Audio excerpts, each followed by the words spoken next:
Hello, hello. Hello, great to have you here. Yeah, looking forward to it.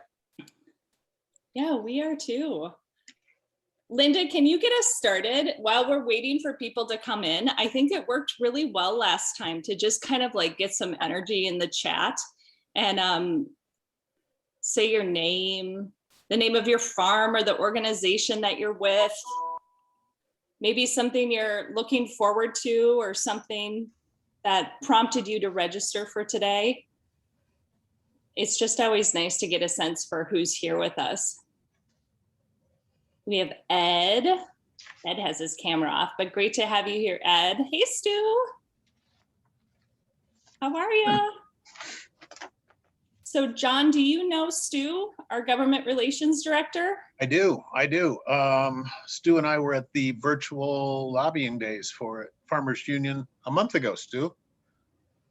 It was a lot of fun. It was well done. I was very impressed. Good. And I was with Stu with Linda on Saturday. Yeah. We had a Dakota County Farmers Union meeting. Awesome. It's a great team.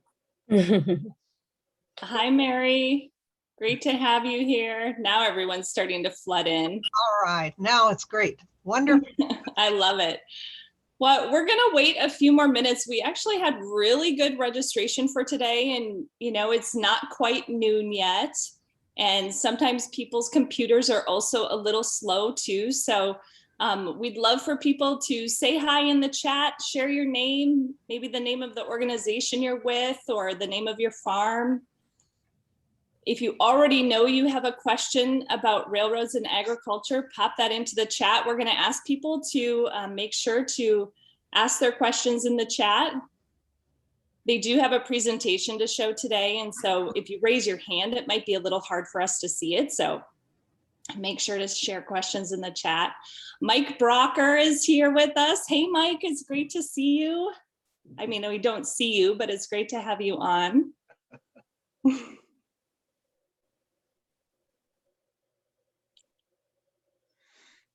I think we're going to have a really good turnout today. Great. Hey, For all those who are there, I was just telling Claudine, Lydia and I have done this show in person several times all over the state, but we've never had an audience of this consequence, this size, or this virtual. And so we're all going to learn a little bit as we go along as well. So you don't have to worry about anybody throwing tomatoes at you either then. No, we don't. And we've had things thrown at us. Yes, we have. Well, and they're out of season anyway. I don't believe it.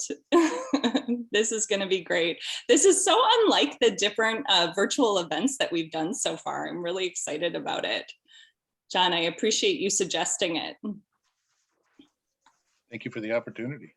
Yeah, definitely. I think there's a lot of value in Zoom, although I do feel like I catch myself coming and going through Zoom forums lately. But last night there was a rural town hall that was hosted by Senator Aaron Murphy, Senator Kent Egan, and Senator Nick Frantz, who wanted to hear from people in rural communities. And there were about 120 people on that. So you would not have gotten that many people from across the state to assemble anywhere other than Zoom. So I just love this tool. I'm glad that we'll have it to sustain us in the future. I totally agree, Linda. It's going to be great to see each other in person, and how handy this has been, right? We just got another registration, so I'm actually going to make sure to send that person the link. All right, we're just going to give it maybe one more minute. It's great to see everyone. Yeah, thanks to everyone who's kind of put some energy into the chat and introduced themselves. It's wonderful to just get a sense for who's here. I know we had a lot of registrants today, so we'll give people just another minute or so. But it was fun to see all of the enthusiasm for this. Thanks to everyone who registered. And we already did our practice session, so we think that it's just going to be absolutely seamless, right, John, with sharing the PowerPoint? We'll stay on track, as we say in the business. Yeah,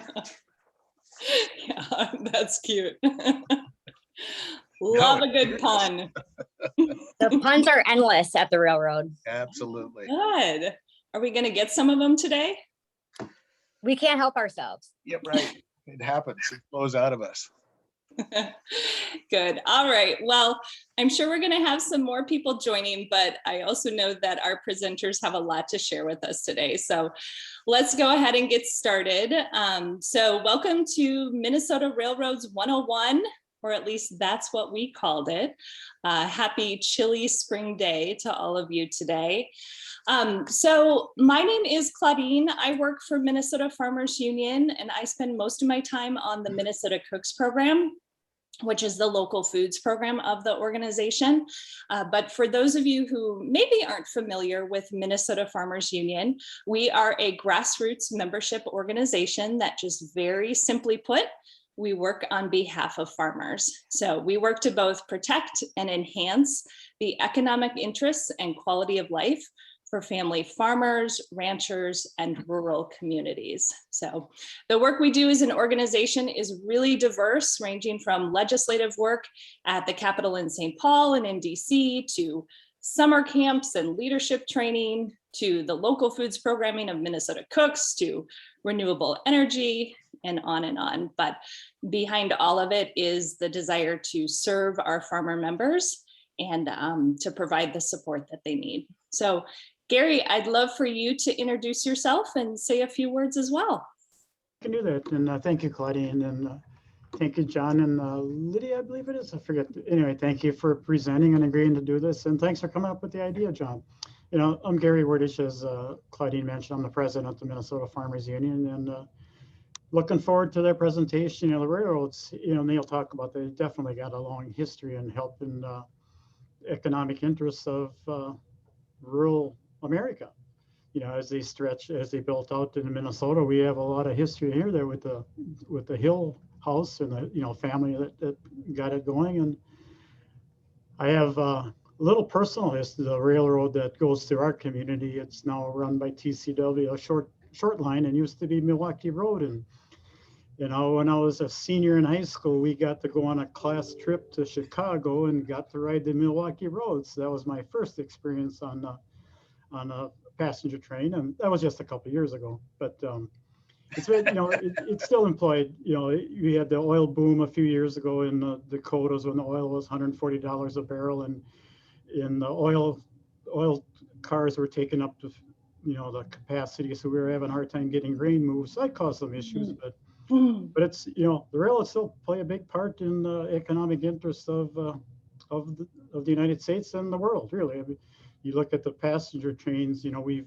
have the Amtrak, but you get into other countries, especially in the European and some of the other, well, in the Asian countries with the high speed trains, you know, that's, you know, it would be great if we could get that here, but we have a hard time getting infrastructure going in the United States. But railroads are definitely part of it. So I'll just turn it over to you and John and Lydia, and look forward to your presentation. And John and I have worked together on a number of issues over the years, so we have a relationship working on policy for quite a number of years already too. So thank you, John.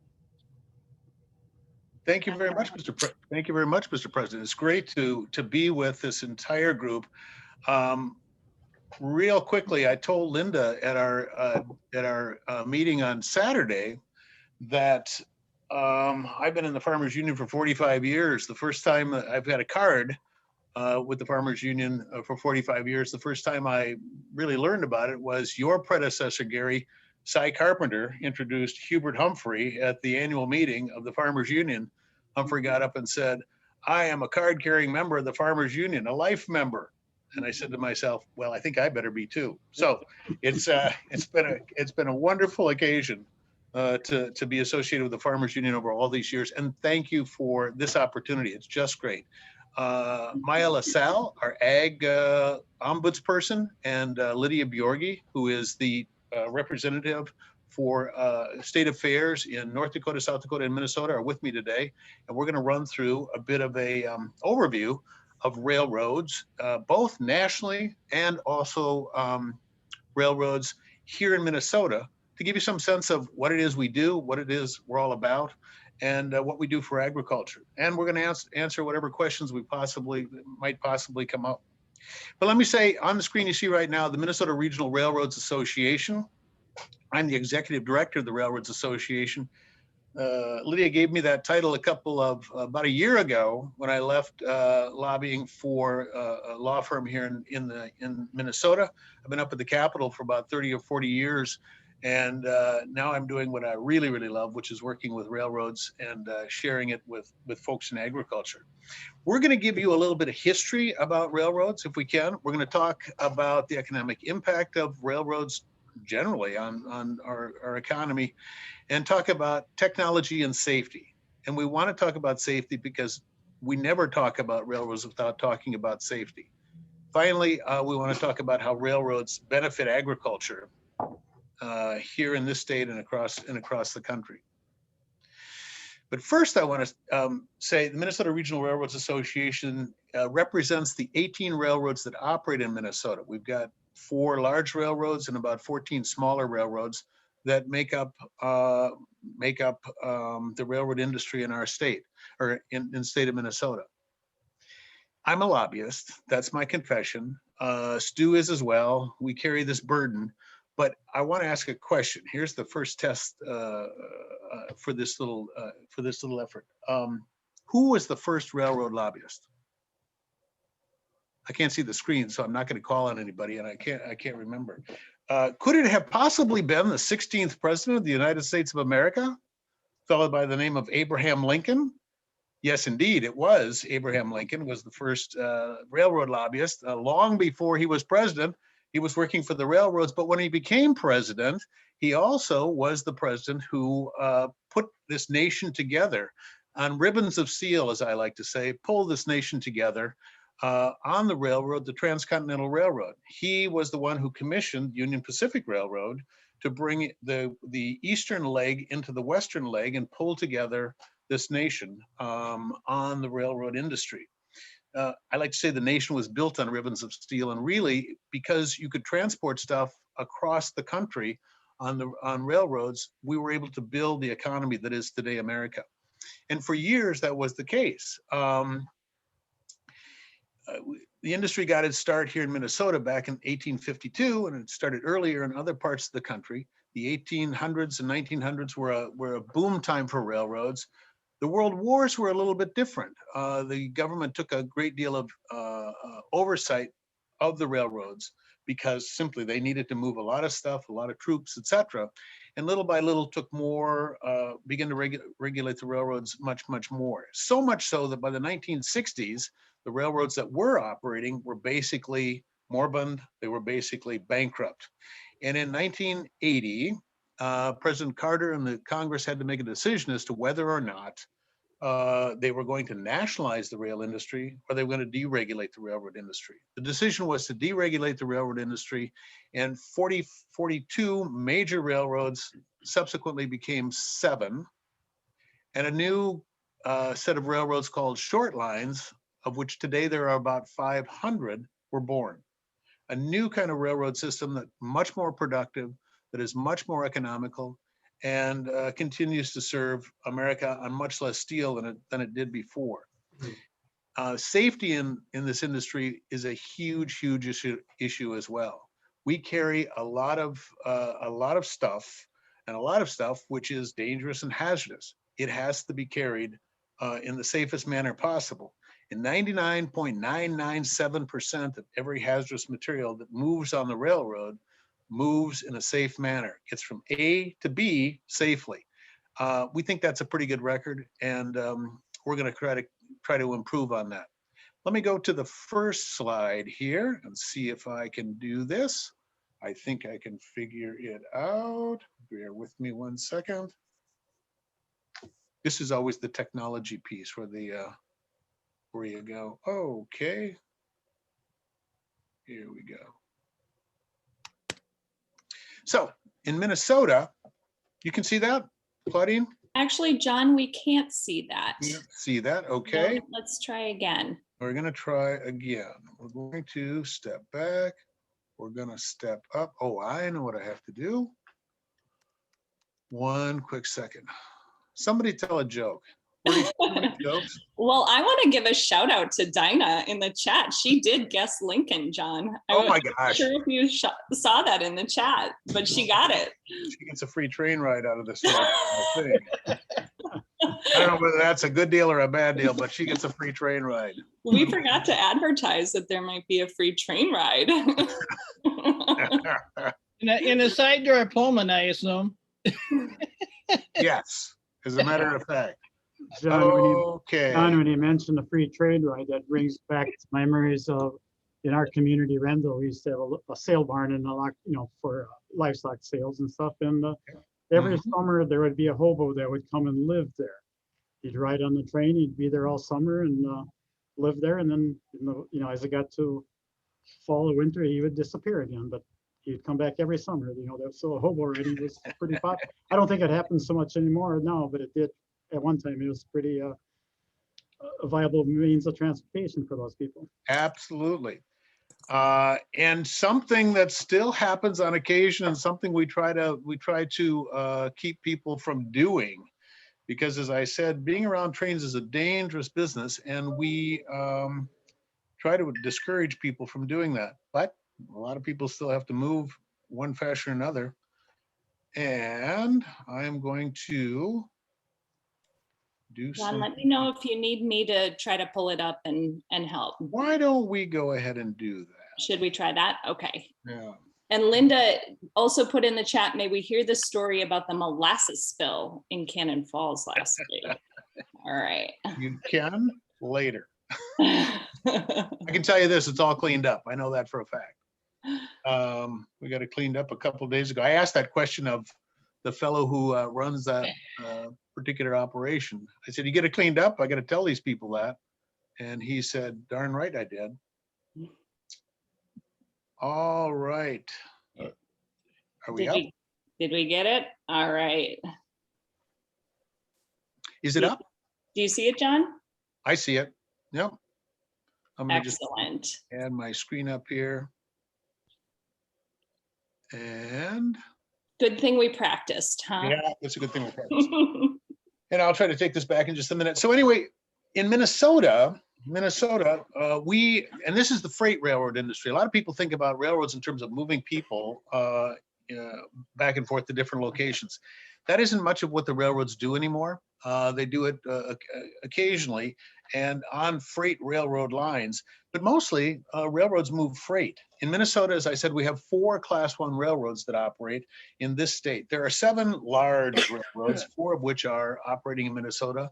The Burlington Northern Santa Fe, that Lydia will talk about. CP used to be called Canadian Pacific. CN used to be called Canadian National, and the Union Pacific Railroad, the one that Lincoln chartered many, many years ago. We also have 14 short line railroads. You'll know some of them. Gary just mentioned the Twin Cities and Western. There's also the Red River Valley, the Minnesota Southern, Ellis and Eastern, Progressive Rail. They are all smaller railroads that operate anywhere from 250 miles, from 5 miles to 250 miles across the state of Minnesota. We operate on about 4,500 route miles. That's about the 8th largest amount of track in the United States. There are a lot of railroads. I like to say Minnesota is a rail-rich state. We carry about 4 million carloads every year of stuff. And that amounts to about 350 million tons of freight. There's about 4,500 railroad employees in the state of Minnesota. The annual average salary is about $110,000, which is of significance, and that's a pretty good salary. And we're pleased that we have that sort of. We're able to pay those sorts of salaries. We pay property taxes like everybody else, We might be 100 feet wide, but we're 4,000 miles long, and we pay property taxes on that to the tune of about $60 million a year, of which about 2/3 comes back to the communities that we operate through, the counties, the cities that we operate in. Just for reference, again, back to history, because I'm a history major, the first railroad that ever ran in Minnesota ran 5 miles from St. Paul over to St. Anthony, St. Paul to then previously Minneapolis, which was Minneapolis before. St. Anthony was Minneapolis before it became Minneapolis. And if you want to see the engine, the William J. Crooks that operated on that little line, head up to Duluth to the Railroad Museum, one of the best in the nation. And you can see the William J. Crooks, which was the first locomotive that operated in the state of Minnesota. Can we advance the slide? Great. About a quarter of everything that moves in Minnesota, in, out, and around, moves on freight railroads. There's about 300 million tons of freight railroad freight that moves on the railroads, and that is equivalent to roughly every one of those cars is equivalent to about 1.3 or 1.5 or 3.5 truckloads of freight moving from one place to another. So you can see when you put a train together, you've got about 300 truckloads of freight moving on 100-car train. I'm going to just jump over to something here so I can see this. One of the things we like to note is the fact that railroads are probably the most ecologically or ecologically environmentally sound mode of transportation for moving freight over land that there are. You can move a ton of freight 470 miles on 1 gallon of fuel. That's a pretty good record. It's improving, and it needs to improve because we will be moving a lot more freight 30 years from now across the United States. Can I have the next slide, please? We have that much activity creates a lot of economic impact on the state of Minnesota. If you multiply what railroads do, there's probably about 250,000 jobs that are related to railroads in one fashion or another.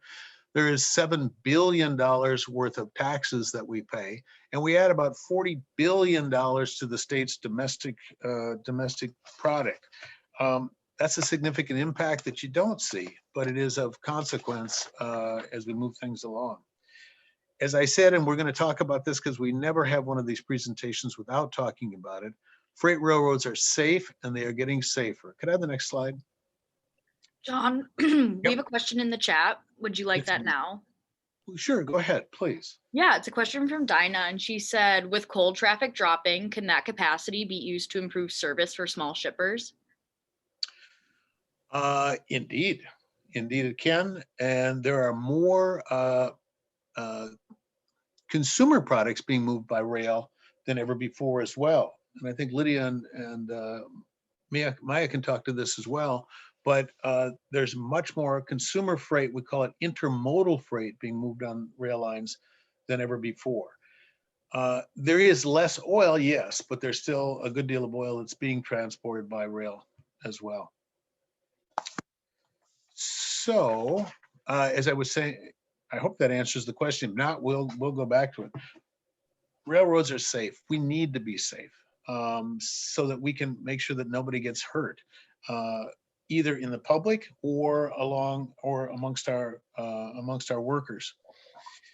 One thing to know about railroads as well is that railroads are what are called common carriers. In other words, we have to carry whatever we are given. We don't get to say no. We can only say no if it's not in a safe fashion. But we are common carriers. We have to carry whatever we're given so long as it's packaged properly and packaged safely. That includes a lot of hazardous materials, crude oil, and a lot of non-hazardous materials, grain, ore, and other types of things as well.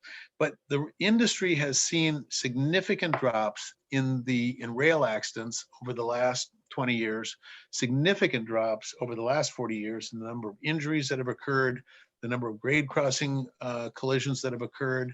And that's in large measure, as Lydia will tell you, because of the investments that we've been making into our industry along the line. We're going to maintain that record. We're going to increase our safety, and we're going to increase the delivery of materials as we move across America.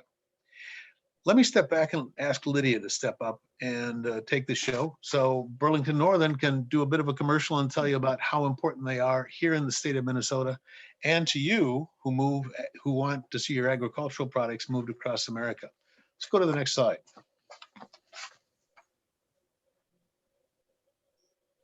Lydia, it's all yours. All right.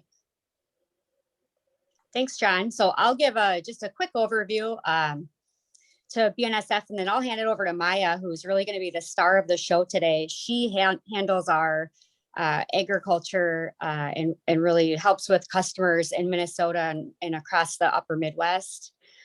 Like John, I'm a lobbyist. So I like to tell people that this is what a railroad lobbyist looks like, because it's certainly not, I think, what folks would think of as I walk into legislators' offices. As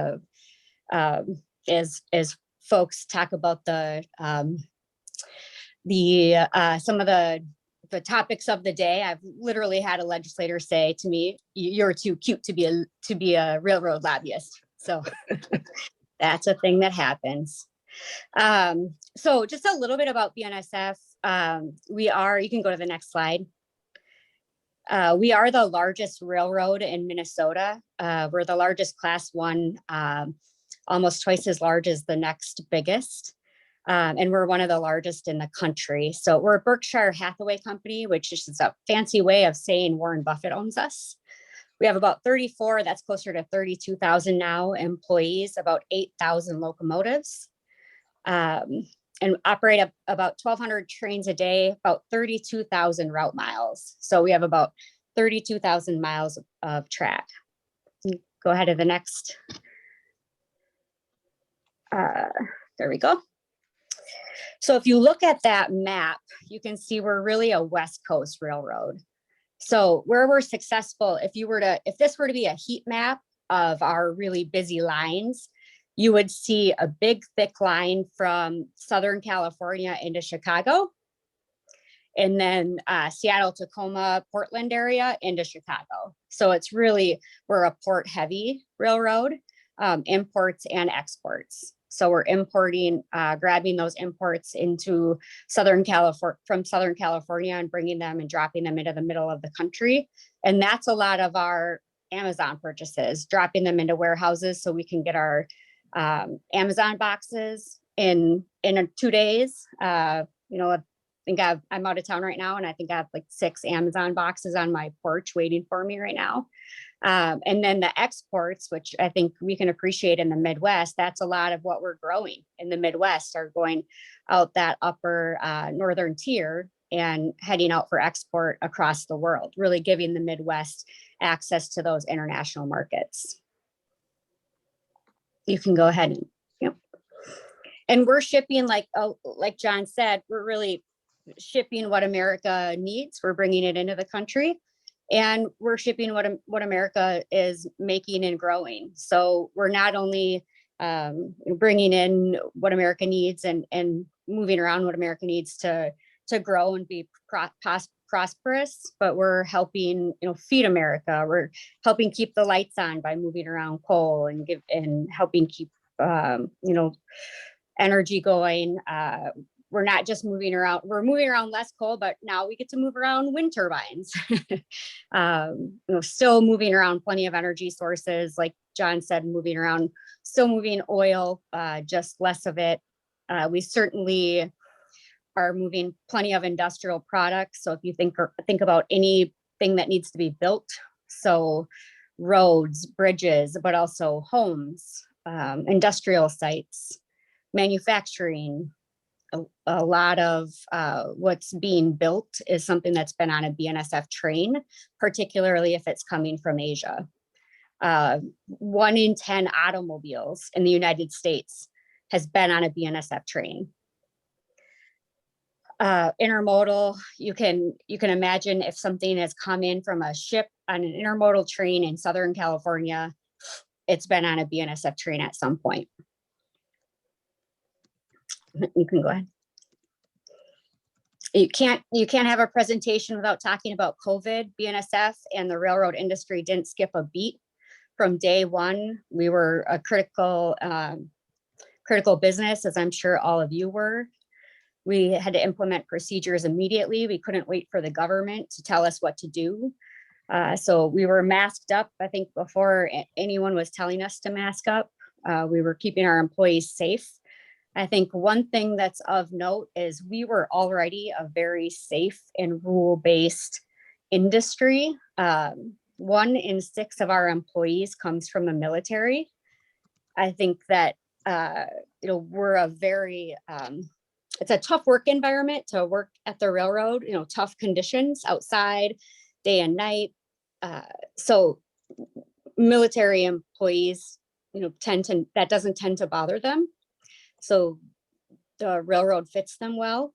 So then you start throwing a lot of other rules and frameworks like COVID, COVID rules into those additional rules that we have, just safety rules that we have. Sorry, got another call. From typical railroad rules, it didn't phase our employees. We implemented those seamlessly. So that seemed to go well. And I think one of the things that we kind of worked through, and maybe some of you have feedback or exposure to this, was how do we deal with our customers who might not have the same experience or comfort level in dealing with COVID. You could go to the next slide. This is the BNSF vision. So I can just read it. Our vision is to realize the tremendous potential of BNSF Railway by providing transportation services that consistently meet our customers' expectations. We didn't want to put exceeds because we don't want to, sometimes being early is disruptive to the customer. So kind of thought that was funny. So safety is the most important thing we do. Like John said, we can't talk about railroads without talking about safety. Next slide. And the biggest, right now, kind of the biggest jump in safety that's helping us make huge step increases in our level of safety is technology. So we're able to use technology and big data to make us safer. We have wayside detectors that can look at how, like the wheel temperature of a wheel. So if you think of friction in a wheel, it should be hot. So we can look at the temperature of a wheel, and if it's cold, we know there's no friction. So we know that the temperature that the wheel brake is probably not working. We can quickly pull that out rather than having to wait until there's maybe a derailment or something else very, very wrong. So that obviously will stop a derailment or stop and catch something before there's something, a huge kind of incident. We have autonomous track geometry cars, which roam without humans in them. So they're able to send millions and millions and millions of pieces of data. I think of them as kind of the chiropractor of the railroad industry. They make sure everything's very straight and smooth. They make sure there are no dips. So they're taking these very, very precise measurements with lasers rather than humans going out there with sort of with a ruler, quite literally, and to measure things. These can just roam the network very slowly, 24/7. We have several of them, and tell us what might be out of whack. And then we're able to use big data to look at trends. So not only what might be out of whack today, but what trends are we seeing so that we can anticipate what might be out of whack tomorrow, what might be out of whack in a week or over a winter season. What trends did we see last year that we should anticipate for next year? And that really allows us to better spend for our maintenance program and stop problems. It's sort of like a road maintenance program. Stop potholes before they happen, if you think of it that way. Only for us, a pothole could cause a derailment. Well, very big deal. Go to the next slide. Go to the next slide. Another thing that we use is drones. Again, drones can give us millions and millions of pieces of data to look at those tracks and give us information on the condition of the track, condition of the ties. It can also, we use drones if there's an avalanche to tell us if it's safe to go through. We can use drones from a safety perspective if there's theft on those consumer product trains. We sometimes can use those just to keep our crews safe. If there are people who are trying to steal from the consumer product trains, that happens on that southern tier. Go ahead on that next slide. And it's working. So we're seeing decreases on the rail equipment causes. So that's if rail equipment is defect, that's that middle one. And then crossing accidents, which is that last on the right there. And go to the next slide. Another way that we keep folks safe is we put money back into our network. So unlike other modes of transportation, we spend our own money on our network. So about 20–25% of our funds we put back into our network. So that's used for, like I just talked about, putting money into new ties, into track. We're also building new track. We're buying new locomotives. We're buying new cars. So we're spending our own profits, putting that money into maintaining our network, growing our network for our customers. Someone asked about, can you, now that you're hauling less coal, can you give us better service? The answer is, we want to give better service no matter what other commodity is, what else is, no matter what's happening on the other commodity. So for example, when oil boomed in North Dakota, we were not performing how we wanted. And we went to Berkshire and said, we never want to do that again, and came up with a plan. And you can see it on this slide. We said, we never want to do that again. We want to grow our northern tier. And we put, over the next several years, billions of dollars into our northern tier so that we never did that again. Now oil has gone down and we have and we don't care. We built up, I shouldn't say we don't care, we always care. We want our customers to grow and be prosperous, but no matter what oil was going to do, we were going to grow that northern tier because we never want to disappoint our customers. And we will grow, we'll grow our network to support our customers regardless of what is happening in other industries. So that was an example of growing our northern tier. Sandpoint Junction was one of, and we did do some letters of support. So forgive me, I'm not sure. You may have heard of this. I know some farmers unions wrote letters of support, and I think the national one did. But that was kind of really a chokehold that we were able to get through and start work on in Idaho. So that's going to be a huge win for ag because we'll be able to get smoother traffic across the northern tier. I'm going to hand it off to Maya, who's our ag expert, unless any questions. I see there are some questions in the chat that I can answer.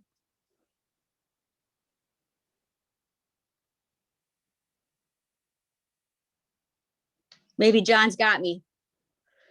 Let me see. Do you want me to get rolling, Lydia, or do you want to? Yeah, why don't you? And then we can do questions. Okay. We can do questions at the end. Yeah. Sure. That sounds great. Well, hello, everyone. I am Maya LaSalle. I'm the Ag Ombudsman. I have recently taken over the Minnesota territory. So I will talk a little bit more about that here in just a little bit. But if you can go to the next slide, Claudine. Thank you. So I'll go ahead and start off by talking about our BNSF volume. And this slide, of course, is showing you all 4 of our business units from a full year perspective of 2020. So if we take a look back at 2020, of course, a challenging year for many. we'll start with coal over on the left-hand side. We continue to see a secular decline in that business. That has primarily been driven, of course, by the price of natural gas. So, we anticipate that being there for a long time. We have stabilized that business unit a little bit, but it is certainly a much smaller portion of our portfolio than it has historically been. If we move down to the industrial product side of things, it's really a tale of two stories here on the industrial product side. One, of course, is COVID. A lot of problems last year with industrial production, COVID-related shutdowns, things of that nature. And the other story is really energy. Oil prices and energy prices in general really put that business back. Ag products, of course, the business unit that you are all most interested in, that has really been the bright spot for BNSF. Ag was a bright spot for us last year. You can see we were up nearly 4% for the full year in total volume that we moved. And we are continuing to see strong volumes in the ag space so far in 2021. Consumer products, we did see a little bit of a downturn last year. That was primarily on our international side. And of course, John had mentioned this is our intermodal business. So, COVID shutdowns across the globe, that really had a negative impact on our international side of the consumer products business unit. Our domestic business, however, was incredibly strong. Customers really turned to e-business during COVID. We saw a lot of our customers really pick up with their e-commerce side of things. So our domestic business really ticked up last year, and we're expecting that to continue for a while. Can go to the next slide. Let's see, this must be the old version of the presentation. Uh-oh, sorry about that, Maya. That's okay. Do you want to go ahead and give me the screen share and? Sure. Okay. All right. Now bear with me because I do have 3 separate screens here. So I just want to make sure that you are all seeing. Okay, 1 second here. Okay, are you all seeing that chart now? We're not. Okay, let's see. Oh, no, it looks like we're on to something. Okay, do you see the 18 years of growth?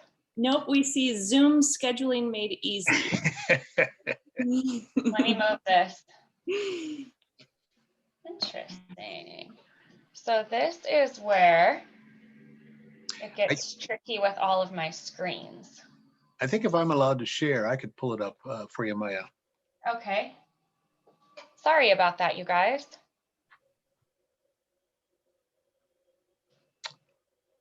And here we come. I'll roll down to. John, we're on to something. I think we're hot. Mm-hmm. Mm-hmm.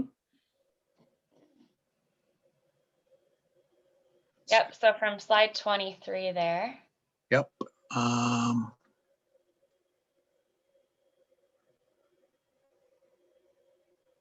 Is anybody getting dizzy? Nope, it's seamless. There we are. Good. Okay. We see that. Okay. All right. So, a huge thank you to all of you at Farmers Union, all of the producers out there. This chart just really shows 18 years of agricultural growth within BNSF. And that growth and that success is 100% driven by your production and your success. So thank you for all of your efforts, all of what you do to produce really high quality products that we are able to haul on our railroad. Okay, John, go ahead. Okay, so this is a little bit closer look at our BNSF agricultural volume specifically. That shows you, you know, I talked about grain in 2020. That was our second highest level year ever. We were really pleased about that. We finished 2020 with a record fourth quarter for the amount of volume we moved. We moved more grain and grain products that we have ever moved before. That's something that we're really proud of. You know, it's a great story. It's been going on for a generation. Our customers are really leveraging that power that BNSF has built up. And of course, you know, Lydia spoke about the capital investments that we have made across the North. And these record volumes are really a testament to that investment. So we will see here in April will actually be, I'm sorry, March. We are finishing off March with another record month for the ag space. We are seeing a little bit lower grains headed to the P&W. Of course, we're seeing our soybean program wrap up. We had a really strong corn and soybeans program this last year, and we're expecting that to be even stronger this coming year as some of those prevented planted acres in the Dakotas come back online. We're seeing higher domestic and Mexico and Gulf business, which is great to see. And our grain product side of the business is moving really strong due to ethanol demand as we see inventories rebuilt. So this slide really digs down into our agricultural service specifically. So last year, I mean, all positive numbers here across the board. We saw 15% better overall velocity than we realized in 2019. So that means that we were turning all of our equipment 15% faster than we did the year prior. We love to see that. And of course, all of our customers like to see the assets moving. So that's a huge positive impact on our customers.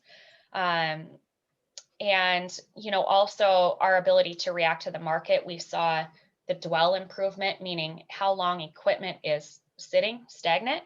So 5% less dwell, which is a great thing. We saw an 11% uptick in the agricultural miles per day. So we are moving our ag fleet 11% more miles per day than we were in 2019. We finished off the year in 2020 at 2.63 shuttle turns per month. So that's, you know, a full turn going out to the coast and back. So those are really strong numbers. Go ahead, John. This network update slide, just a little bit dated here. This is a little bit more than a week old. A number of factors really impacted our rail network in February and into March. Of course, you know, you guys are no stranger to the cold temps. We, here in my hometown of Havre, we saw 63 below wind chills in February. And when things are that cold, the trains just do not move. So we literally had trains backed up across our northern corridor. You know, if the sun is shining and the wind is not blowing to excess, we can generally keep things moving even at those excessive cold temps. But, you know, just a really tough time. We are recovering from some of that winter blast. Also, of course, you know, the huge impact that Texas saw with the major outages across the state there. That was a real impact. You know, it had impact on our rail network. It had impact on our crew base. Just some really tough conditions. You'll see some of the numbers over there on the right. That's the shuttle turns per month that I had referenced. We did see a pretty significant dip down. That 2.3 number has actually bounced back up into around 2.7 out to the P&W. So we're really turning and burning our fleet, which is great. Past due orders, we have seen those uptick just a little bit from this chart. our single car network is struggling a little bit to come out of that, that downturn that we had at the end of February and into March.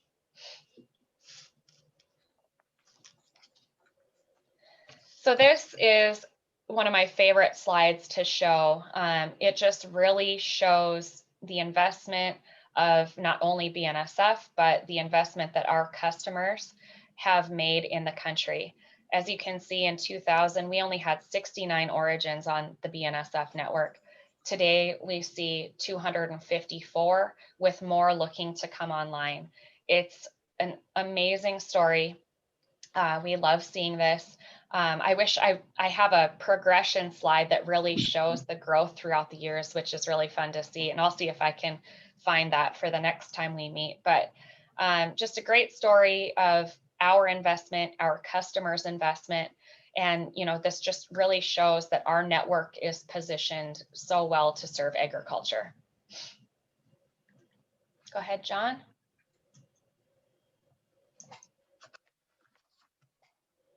And then I will just wrap up with this slide. As I mentioned, I am new to your territory. So last year, we had a team of 5 of us in the country, and a couple of my teammates retired toward the end of last year. Steve Milligan, who some of you may have known, he was out in the Twin Cities area, and John Long, who was based in Fargo. John covered the Dakotas, and Steve covered Minnesota and Wisconsin, and then down into Illinois and Iowa as well. So 2 big losses for our team, big shoes to fill. So I have expanded my territory. I was formerly covering Montana and Wyoming, and have expanded that territory out to the east. So I am very much looking forward to getting to know and working with you all. But just for your information, you know, my position is really the eyes and ears of the railroad for the agricultural space. And, you know, that's from meeting with producers out in the country, to ag organizations, to grain elevators, both on the origin and the destination side. My colleague Roger over on the coast works closely with all of the exporters. And my colleague Mignon in the south, she's based in Oklahoma. You know, she really works our Gulf angle for exports as well. So we've got great coverage across the country, and really, you know, anything that you ever have questions on about the railroad, of course, Lydia is a great resource right there in your backyard, but always feel free to reach out to me as well. And I guess, John, that's the end of the presentation. We can open it up if anyone has questions for Lydia or myself, and we'll point all the hard ones to John. Maya, there is a question that came in from Linda Larson. She was wondering if the growth from 2000 to 2021 had anything to do with Warren Buffett buying the railroad. You know, I think there really was a structural change in the country, and, you know, just from farming practices, even right here in my backyard, you know, we saw the shuttle network just boom. And that was really demand driven by the farmers, you know, farmers having to haul their product 200 miles to get to the nearest large elevator. So we really saw that expand. And I mean, gosh, now into the Dakotas, especially, and out your guys' way, the Twin Cities, I mean, it's just a huge hub for our shuttle network. One fun fact that I did also want to share, of course, Minnesota sits right in the heart of our Twin Cities division on the BNSF, and the Twin Cities originates more than 1/3 of our agricultural products volume. So you guys are, you know, you're our bread and butter when it comes to ag products. So keep producing wonderful crops out that way. Thank you. I mean, could I just add to that by saying that ag products are a huge part of what BNSF moves, more so than some of the other class 1s, the larger railroads, which were heavily invested in moving coal, particularly in the East Coast and in those areas. And so while BNSF has seen an impact of the reduction of the amount of coal that's moved, not the amount of impact that other railroads have seen. So you're kind of fortunate that way, and that BNSF is here to move stuff out to the West Coast. It looks like Tim Veldy's got a question. I bet you it's about crossings. You guessed it. I did want to just mention that we have several of the shuttle train loading sites in our area, and we truly appreciate the service that BNSF gives our area. I mean, we're getting rid of our grain when we need it, and we truly appreciate you guys. The one concern we have a passing track or a meeting track that crosses a township road, and they block that anywhere from 2 to 24 hours. That road will be blocked. They don't split the train or anything. And for us, it's an inconvenience. You know, we can drive around in that, but one of our concerns is if there's some sort of emergency and, you know, they dispatch an ambulance, fire truck or something like that, and they get there, they're blocking the road and they have to go out and around. And it seems to me that if, you know, they're going to be blocking for 2 to 6 to 8 to 12 to 24 hours, they could split the train. And I'd appreciate if something could be done about that. It's a kind of an annoyance to us in our area. I can speak to that. We certainly don't like to block crossings any more than we have to. It happens on occasion if there's a maintenance issue or a crew change that we didn't expect. But if it becomes a routine thing, then we need to fix that. Yeah. So if you do see that happening, give me a call. My number's on the website for public affairs. And I'll talk to the operations team. And thank you. Yep, that shouldn't be happening for 24 hours. No, that's just, okay. Well, we should. Thank you. I appreciate it. We appreciate the railroad. I don't want this to turn you off to think we don't, but we do appreciate you. Yep. Well, one of the issues too is that as the power that we use has become more efficient and stronger, you can have longer trains. And one of the problems you run into is the old standard length for between crossings is not as long as the trains are in some instances these days. And so we have to wrestle with that, and breaking trains is something we do when we can. You know, it becomes a bit of more of a problem in the wintertime. And as Maya was talking, we had a down period. And this is just train technology, okay, over the winter. Why is that? Because trains have air brakes. How do air brakes work? Air brakes work in the reverse of what you'd think.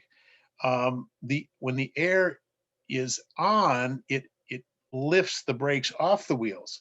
So when there's not air in the system, the brakes go on. When you start up a train, you have to increase the air throughout the train. In all those air hoses all the way down the line, so you can open the valves and take off the brakes. And what happens when it's cold outside? When it's cold outside, you got this thing called physics, which means that the air is condensed and it takes a lot longer to open these things up to make the train run. We had major problems. Gary Wordish will remember this, as will some of you, back in 2013, 2014, when we had 30 degree below zero temperatures. And just tied up the entire system. Chicago was tied up, and when Chicago was tied up, things were tied up for thousands and thousands of miles outside of Chicago. We had some meetings and conversations about all that with all the ag groups in town. But that's one of the things we run into in the wintertime, Tim. Hopefully we won't block your crossings over the summer, and Lydia's there to help resolve some of that if that's the case. It is amazing once Chicago and or Minneapolis get tied up, the ripple effect it has. A third of everything in the nation goes through Chicago. A third of everything in the country goes through Chicago. And if Chicago has problems, and Chicago's got built-in tons and tons of issues with 150 years of railroads just running in there willy-nilly, there is a multiple billion-dollar plan called CREATE, which was designed around trying to eliminate some of the problems in Chicago with the railroads, the federal government, the state of Illinois, and the city of Chicago trying to figure that all out. That was started about 10 years ago, I think, folks, and it's a long haul. It was a $4 billion effort back then. But maybe we'll see something new out of the infrastructure bill that's being announced today too. Cross our fingers. Hey, John, other than me bringing my pancakes to Cannon Falls, what else can you tell us about that, that little explosion? Yes, Linda is gently nudging you for Yes, that I see story. that. I had a conversation literally yesterday with the president of the railroad. His name's Lon Van Gemmert down in Progressive Rail. And Linda, I'm going to give you leave to give Lon himself a call. I'm going to tell him you're going to give him a buzz, and he can explain to you what went on. It was, I don't exactly know what happened, but I talked to him yesterday. I said, "Did you get that cleaned up?" And indeed he has, and we're squared up. But to be candid, I don't exactly know what happened. I read about it the same way you did. But Lydia's got pancake mix. I'm coming down. Deliver that. Mm-hmm. Mm-hmm. We have just a few minutes left, so I would invite anyone else who has a question that they've been hanging on to ask that at this time, or anything any of our presenters thought of afterwards and thought, oh, I wish I had shared that. Any last thoughts? We sure appreciate you being with us today and sharing what you know. I have a question. My name is Peter Bakken, and I live in the southwest corner of the state, and I'm right on the border of South Dakota and Minnesota. So the Burlington, or the BNSF, runs just a half a mile from my house. I farm on both sides of the railroad, and I would echo Tim's comments about appreciating the railroad, and I've had the opportunity to go to the Pacific Northwest and see where they get unloaded, and the fact that on a whiteboard there was Pipestone, Minnesota, that the train was coming from Pipestone that was being unloaded into the tanks, which then in turn were being loaded onto the ship that was headed to Japan. So that was probably my soybeans. So that was kind of a big aha moment. But my ask, and I texted in the chat that the train will block the crossing, the main crossing entrance into the New Vision terminal in Hills, Minnesota. That creates a lot of turmoil, especially when you've got to back a semi half mile down the road when you have no idea that the train's showing up to sit there for a couple hours. But back to my question about farming alongside the railroad, I was wondering, I had called Sioux Falls, asked about where the boundaries, the right of way of the railroad was, because I needed to do some excavating and some tiling. It was kind of a involved process. And like I said, my ask would be, is if there was somebody like Maria or Lydia that was easily accessible to ask these questions of where's the right of way, where can I tile, where can I not dump water on you, because I was in so many words told, don't you dump water on trackage or grade, otherwise we will come find you. So I didn't feel like I was treated very politely. I asked for somebody to contact me so we could be proactive in getting this done, and I never received any call back. So I guess, like I said, I have great appreciation for the railroad. I like to see the maintenance and the equipment that goes by that's in good repair and whatnot, but that's an issue and an ask. I apologize for not getting a call back. Feel free to connect with me, and I can get you in touch with the right real estate person. We contract with JLL.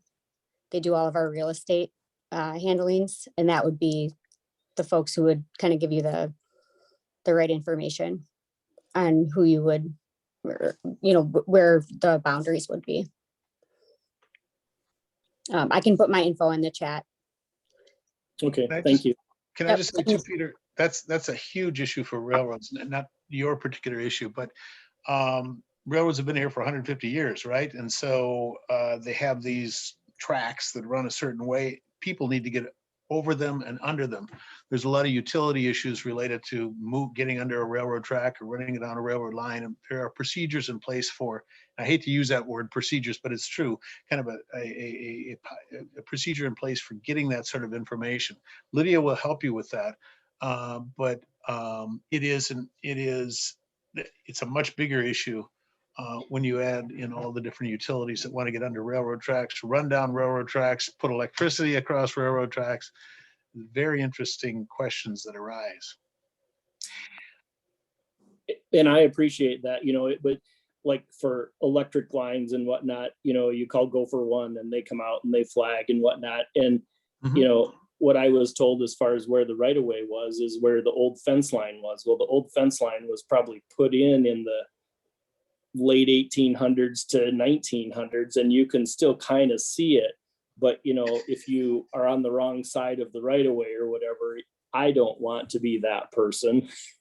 So, but if there was, because what I did is I just called the regional or district or whatever office through some of the friends that I knew that worked for the railroad. So it was kind of hard to get a hold of someone. Yeah. So I appreciate the offer of contact information, and I might just call you after this just to ask some questions.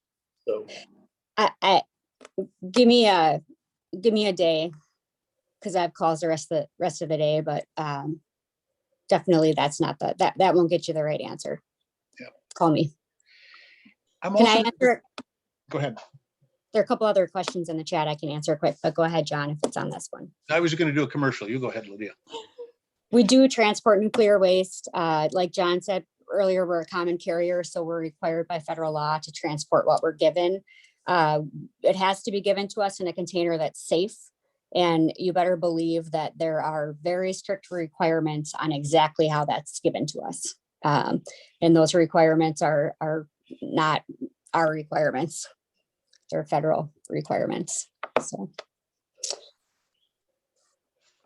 I also just want to make sure each of our presenters saw that Nick would love for you to do a similar presentation for Wisconsin Farmers Union. Yep, I cover Wisconsin. Call me or email me. Excellent. Yes, Yep. Izzy. As do I, and I'd be happy to be a part of it as well. I do not. You'll get somebody far better. Absolutely. But I do want to do a commercial right now for Minnesota Regional Railroads Association. There is a lot of information on our website. If you want to go to mnrailroads.com, mnrailroads.com, you can open that up, and there's a little presentation inside all about railroads. You can download information about every railroad in the state. There's a contact person at each of those railroads, phone numbers, etc. And so you now know the secret. Everybody who's here knows the secret. mnrailroads.com, and you can get in touch with whatever railroad you need to get in touch with.